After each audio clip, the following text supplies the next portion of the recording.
करते हैं। महाराष्ट्र राज्य के बाद अगर सबसे ज़्यादा मराठा आबादी वाला राज्य देखा जाए तो वह राज्य है कर्नाटक राज्य, और कर्नाटक राज्य की राजधानी बेंगलोर। बेंगलोर शहर दक्षिण भारत का सबसे आधुनिक शहर और पूरे भारत देश की संगणक क्षेत्र की राजधानी है, जिसकी वजह से इस शहर को भारत की सिलिकॉन वैली भी कहा जाता है। लेकिन बहुत से लोगों को यह बात पता ही नहीं कि इस शहर को सबसे पहले अपनी अलग पहचान प्राप्त करके देने वाले यदि कोई है तो वह है छत्रपति शाहजीराजे भोसले। जी हाँ दोस्तों, जो छत्रपति शिवाजी महाराज के पिताश्री थे। 17वीं शताब्दी में बेंगलोर एक छोटा सा गांव था जिस पर कप्पेगौंडा तृतीय नामक एक सरदार का शासन चल रहा था। जब शाहजी राजे दक्षिण भारत के अभियान पर गए थे तब उन्होंने 1638 में कप्पेगौंडा तृतीय को युद्ध में हरा दिया और उससे कर्नाटक राज्य का बहुत बड़ा हिस्सा जीत लिया। और इसी पराक्रम के ऊपर खुश होकर आदिल शाह ने शाहजी राजे को बेंगलोर, कोल्लार, होस्कट, दोडाबट्टापुरा और सिरा जैसे गांव इनाम के तौर पर भेंट दिए, जिसके बाद शाहजी राजे ने बेंगलोर और उसके आसपास के क्षेत्र पर अपना स्वतंत्र राज्य करना शुरू कर दिया। बेंगलोर को अपनी राजधानी बनाई, लेकिन बेंगलोर को अपनी राजधानी घोषित कर शाहजी राजे उतने पर ही रुके नहीं। उन्होंने बेंगलोर का बहुत सारा विकास किया, जैसे कि शाहजी राजा ने बेंगलोर में कई सारे बगीचों का निर्माण करवाया, जल व्यवस्था के लिए हर जगह पर कुओं का निर्माण करवाया, व्यापार पेटों को सुसज्ज बनाया, बाहरी राज्यों के व्यापारियों को यहाँ पर स्थलांतरित किया, महाराष्ट्र से कई सारे ब्राह्मण बुलवाकर पुराने मंदिरों का जीर्णोद्धार करवाया, राज्यों के सीमा को मजबूत कर उसका संरक्षण किया। और बहुत सारे संघर्ष एवं प्रयासों के बाद बेंगलोर जैसा छोटा सा गांव छत्रपति शाहजीराजे भोसले ने राजधानी के शहर में परावर्तित कर दिया। बेंगलोर को छत्रपति शाहजी महाराज की राजधानी के तौर पर दिल्ली तक के लोग जानने लगे थे। इसके बाद कई सारे मराठा परिवार बेंगलोर में स्थलांतरित हुए। इतना ही नहीं, छत्रपति शाहजीराजे भोसले ने राजमाता जिजाऊ के समक्ष छत्रपति शिवाजी महाराज का विवाह सोयराबाई के साथ बेंगलोर में ही करवाया था। दोस्तों, आज भी कर्नाटक के उस बेंगलोर शहर के भाग्य विधाता छत्रपति शाहजीराजे भोसले जी की समाधि कर्नाटक के होदीगिरे गांव में मौजूद है।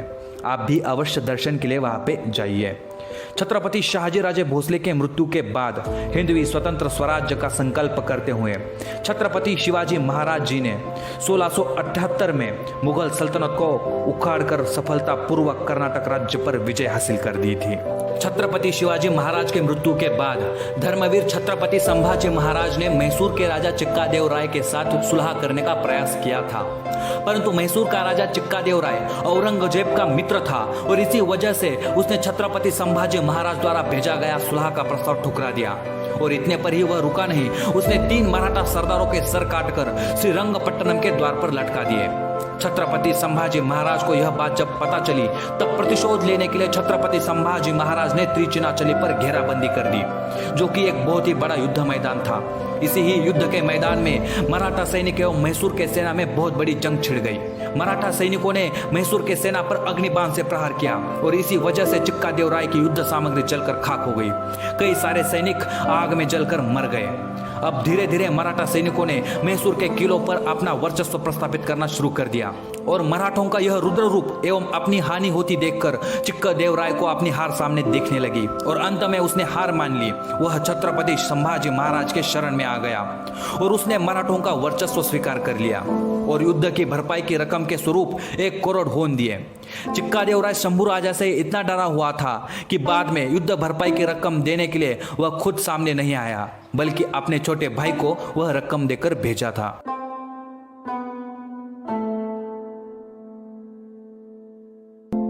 भारत देश का सर्वोच्च शौर्य पुरस्कार परमवीर चक्र से सम्मानित रामा राघोबा राणे जी का जन्म भी कर्नाटक के कारवाह जिले में एक मराठा कुटुंब में हुआ था।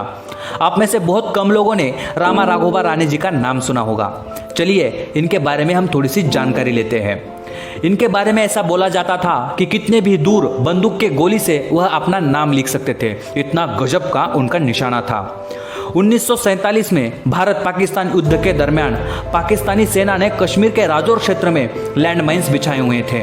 इसी वजह से भारतीय सेना का आगे बढ़ना नामुमकिन था। इन स्फोटक लैंडमाइन को वहां से हटाने की जिम्मेदारी राणे जी पर सौंपी गई, जिन्होंने आर्मी टैंक के नीचे से बिना खाए, बिना पिए, बिना रुके लगातार 72 घंटे इन स्फोटक लैंडमाइंस को हटाया। इसी वजह से भारतीय सेना ने पाकिस्तान के 500 सैनिकों को मार गिराया था। और कश्मीर के राजौर क्षेत्र पर जीत हासिल कर ली थी। उनकी इस वीरता के लिए उन्हें परमवीर चक्र से सम्मानित किया गया। रामा राघोबा राणे दक्षिण भारत में परमवीर चक्र पाने वाले एकमात्र एवं पहले व्यक्ति थे। वो उन चंद सैनिकों में से है जिन्होंने जीवित रहते ही यह सम्मान प्राप्त किया है। और इतना ही नहीं, भारत देश की सेवा में हमेशा तत्पर रहने वाली भारत देश के सबसे पुरानी रेजिमेंट में से ही एक मराठा रेजिमेंट, जिसका मुख्यालय भी कर्नाटक के बेलगांव जिले में स्थित है। और खास बात तो यह है कि इस रेजिमेंट का घोषवाक्य है छत्रपति शिवाजी महाराज की जय। बहुत ही अभिमानास्पद एवं गौरवास्पद बात है हमारे लिए यह। 1947 से पूर्व कर्नाटक राज्य में 2 मराठा रियासतें थी। पहली सुंदूर संस्थान और दूसरी मुधोल संस्थान। मराठा राजवंश घोरपड़े ने सुंदूर और मुधोल क्षेत्र पर लगभग 300 साल तक शासन किया, जो मूल रूप से सर सेनापति संताजी घोरपड़े के वंशज है। सुंदूर के मराठा घोरपड़े वंश ने सुंदूर शहर में बहुत ही खूबसूरत एवं सुंदर पैलेस का निर्माण करवाया है। यह पैलेस लगभग 22 एकड़ में फैला हुआ है, जिसे शिवविलास पैलेस के नाम से भी जाना जाता है। और आज भी कर्नाटक राज्य में लगभग 40 से 45 लाख मराठे हैं, जो बेलगांव, बेंगलोर, बालकोट, बीदर, धारवाड़, मैसूर ऐसे विविध क्षेत्र में आपको मिलेंगे। अगर वीडियो अच्छी लगी तो हमें अवश्य बताइए।